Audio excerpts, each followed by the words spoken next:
আজানের সময় কোন কোন কাজ করা নিষেধ? আজানের সময় কি কি কাজ করা নিষেধ?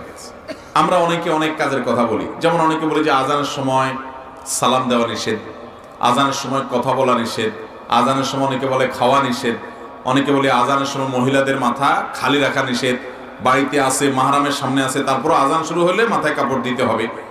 মূলত আজানের সময় এরকম নিষেধ বলতে কোনো নির্দিষ্ট কাজের কথা কোথাও বলা হয় নাই। আজানের সময় একজন ইমানদারের কাজ হবে আজানের জবাব দেওয়া, মুখে মুয়াজ্জিন যা যা বলবে মুয়াজ্জিনের সাথে সাথে তা তা বলা, সাথে সাথে মানে একটু পর পর আল্লাহু আকবার বললে পরে আল্লাহু আকবার বলা, আশহাদু আল্লা ইলাহা ইল্লাল্লাহ বললে আশহাদু আল্লা ইলাহা ইল্লাল্লাহ বলা, এইভাবে হাইয়া আলাস সালাহ হাইয়া আল ফালাহ সমস্ত লা হাওলা ওয়ালা কুওয়াতা ইল্লা বিল্লাহ বলা, আর বাকিগুলো যা আছে তা বলা। এটা হলো মুস্তাহাব। যদি আজানের সময় কথা বলতে গেলে জবাব দিতে অসুবিধা হয় তাহলে কথা না বলে জবাব দেওয়াটা উত্তম, বাস এটুকু।